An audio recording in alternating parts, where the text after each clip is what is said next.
Room के अंदर room, और उस रूम के अंदर भी तहखाना। तहखाने में से भारी मात्रा में सोने का आभूषण मिला, चांदी का आभूषण मिला है, चांदी का सिक्का मिला है, मंगटीका, बाजूबंद और ये मंगलसूत्र, नाक का नथनी, कान का बाली। और ये प्रथम दृष्टया ऐसा लग रहा है कि संजय यादव और उसके गिरोह के लोग, इसके गिरोह में चारों जगह के लोग हैं, बरियारपुर के भी हैं, ललक ममलका के हैं, सुल्तानगंज के हैं और बाराहाट के भी हैं, जिसमें अधिकांश यादव हैं। श्री यादव, कैलाश यादव, रमेश यादव, पलटू मंडल, श्री मंडल, और सुल्तानगंज से भी 3 लोग हैं, निन्नू मंडल और सक्तू मंडल। ये सारे लोग मिलकर के एक गिरोह खड़ा किए हुए थे और ये गिरोह अधिकांश जमालपुर हावड़ा में अटैक करता था। इतना सारा सोना जिसे देखकर आपकी आंखें चौंधी आ जाएंगी।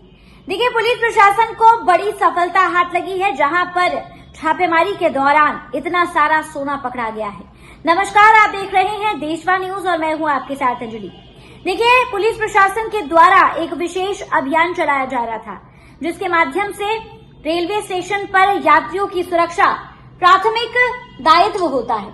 इसके तहत बता दें कि भागलपुर जिला में रेल पुलिस भागलपुर द्वारा यात्रियों की सुरक्षा को लेकर लगातार विशेष अभियान चलाया जा रहा है। इसके तहत पुलिस मादक पदार्थ, शराब व अवैध हथियारों के विरुद्ध लगातार विशेष अभियान चला रही थी। गुरुवार की सुबह इस अभियान में जीआरपी और आरपीएफ को एक बड़ी सफलता हाथ लगी है।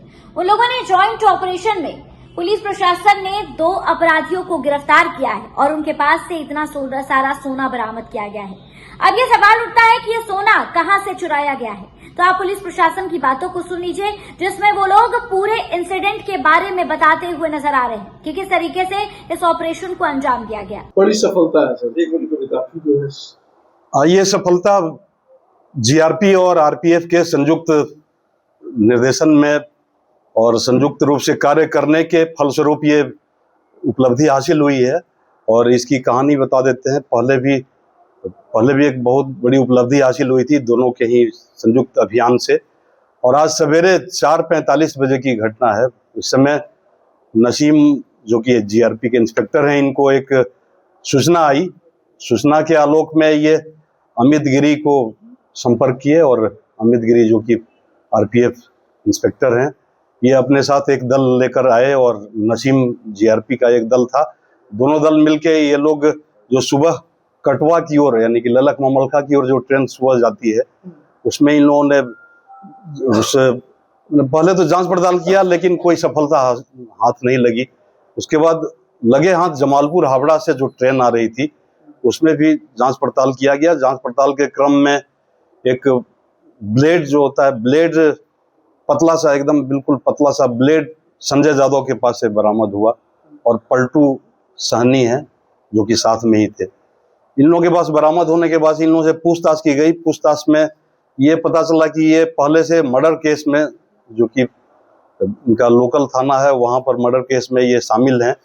और तब बबरगंज स्थित, इनका घर तो बरियारपुर है, लेकिन बबरगंज में जहां पर ये डेरा लेके रहते हैं, वहां पर तलाशी ली गई। तलाशी के क्रम में रूम के अंदर रूम, और उस रूम के अंदर भी तहखाना।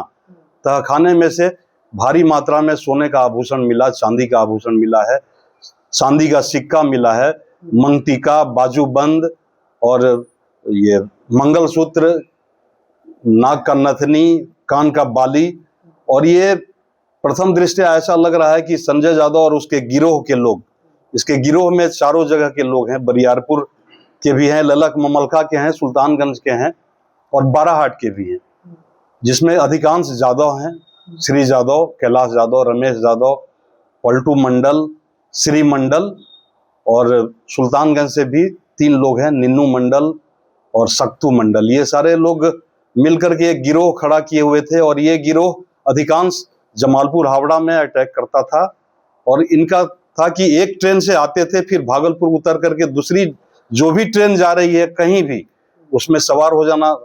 और अमित गिरी का कहना है कि इनके सामने से 2-3 लोग चले गए, इसलिए कि बताने वाला व्यक्ति नहीं था।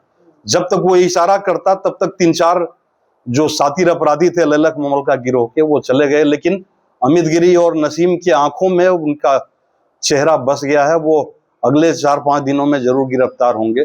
लेकिन रमेश यादव ने अपने सारे सहयोगियों का नाम बता दिया है। हम लोग बहुत जल्दी ही उनको गिरफ्तार करेंगे। और मैं बताना चाहता हूं कि करीब सोना करीब आधा किलो से ज्यादा है और चांदी भी करीब 1-1.5 किलो के आसपास है।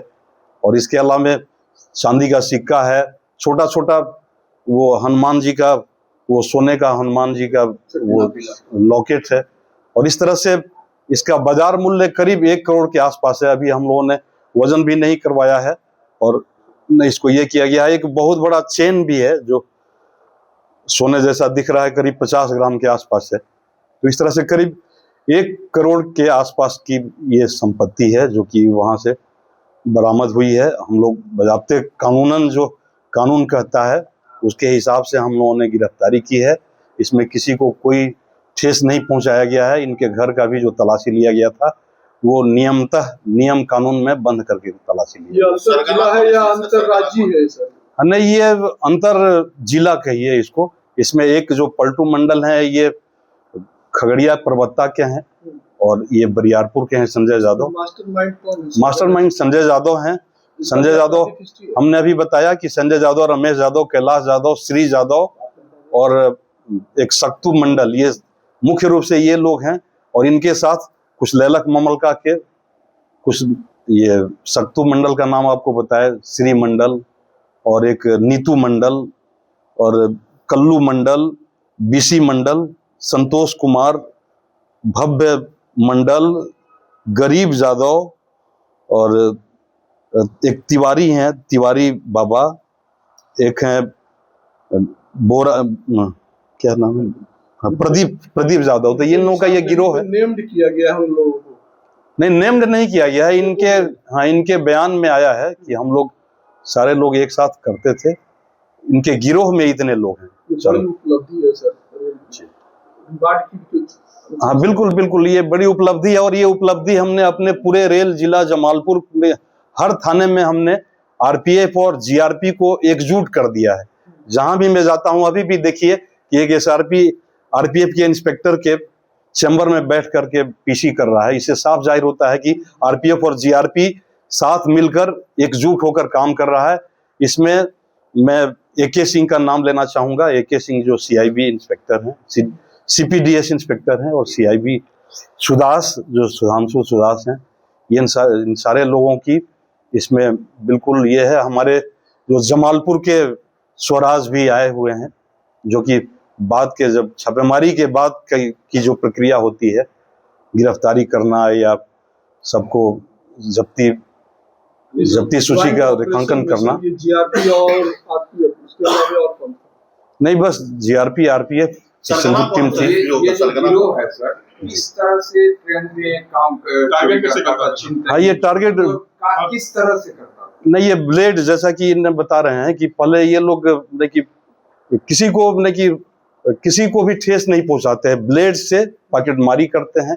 और ये कार्य 3 वर्षों से कर रहे हैं ये लोग, 3 वर्षों से। और संजय यादव और भी 2-3 जगह हम लोग छापेमारी कर रहे हैं। इनका कहना है कि जो बाराहाट का गिरोह है उसके पास ज्यादा आभूषण है। तो एक हमारी टीम जिसमें कि आरपीएफ के भी लोग हैं, जीआरपी के, ये बाराहाट में ये लोग छापेमारी कर रहे हैं। गोवर्धन में सर जहाँ पे ये आभूषण रखा गया था, तो बेसिकली इसी पर्पज से वो मकान लिया गया था?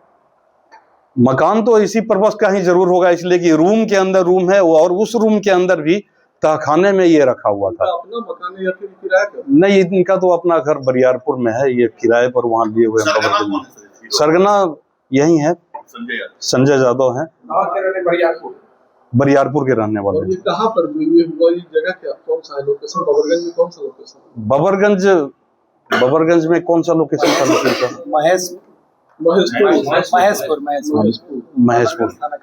महेशपुर। कुछ अपील भी है, कुछ मैसेज, कुछ संदेश है? हाँ, नहीं, मैसेज तो हमने पहले भी मैसेज दिया था, आज भी मैं दे रहा हूँ कि हमारा कर्तव्य है कि जितने भी हमारे रेल यात्री हैं उनको सुरक्षित उनके गंतव्य तक पहुंचाना और उनको सुरक्षा देना। इसमें आरपीएफ और जीआरपी दोनों संयुक्त रूप से कृत संकल्प है। और इसी तरह की उपलब्धि आगामी दिनों में भी आपको सुनने को मिलेगा। तो आपने सुना कि रेल एसआरपी का इस पूरे मामले पर क्या कुछ कहना है। देखिए, एक विशेष अभियान के तहत इन 2 अपराधियों को गिरफ्तार किया गया है, क्योंकि देखिए रेलवे स्टेशन पर यात्रियों की सुरक्षा ही पुलिस प्रशासन का पहला दायित्व है। यात्री सुरक्षित रहे, अपनी मंजिल पर पहुंच जाए, यही हम लोग चाहते हैं। बता दें कि एक विशेष अभियान के तहत ये छापेमारी की जा रही थी, जिसके माध्यम से 2 लोगों की गिरफ्तारी हुई और गिरफ्तारी हुई तो इन अपराधियों के पास से इतने बड़े पैमाने पर इतना सारा सोना, कैश, पैसे और तमाम चीजें जो है वो आपको तस्वीर में दिखाई दे रही हैं। ये सब कुछ बरामद किया गया है। फिलहाल बता दें कि पुलिस प्रशासन की गिरफ्त में 2 अपराधी हैं। इनसे पूछताछ की जा रही है कि इनके साथ इस पूरे मामले में और कौन कौन से लोग हैं जो कि इन्वॉल्व हैं और वो लोग आखिर कहां मिलेंगे, कहां से उनकी गिरफ्तारी हो सकती है। तो तमाम देखिए, लगातार बिहार में अपराध जो है वो तेजी से बढ़ता जा रहा है, चाहे वो अपराध हो, किसी का खून करना हो, किसी के साथ चोरी की घटना को अंजाम देना हो या फिर किसी लड़की के साथ बलात्कार हो। लगातार आपराधिक मामले बिहार में बढ़ते हुए नजर आ रहे हैं। वहीं दूसरी तरफ सरकार और प्रशासन जो है लगातार कार्रवाई कर रही है। वहीं दूसरी तरफ जिस गति से ये कार्रवाई होनी चाहिए उस गति से ये कार्रवाई नहीं हो रही है। ये कहना हमारा नहीं बल्कि बिहार की जनता का है और तमाम उन जनता का है जो कि इन खबरों को दिन रात सुन रहे हैं। इस खबर पे आपकी क्या कुछ राय है, हमें कमेंट के माध्यम से जरूर साझा करें और ऐसे ही तमाम खबरों के लिए हमारे साथ बने रहें देशवाणी न्यूज पर।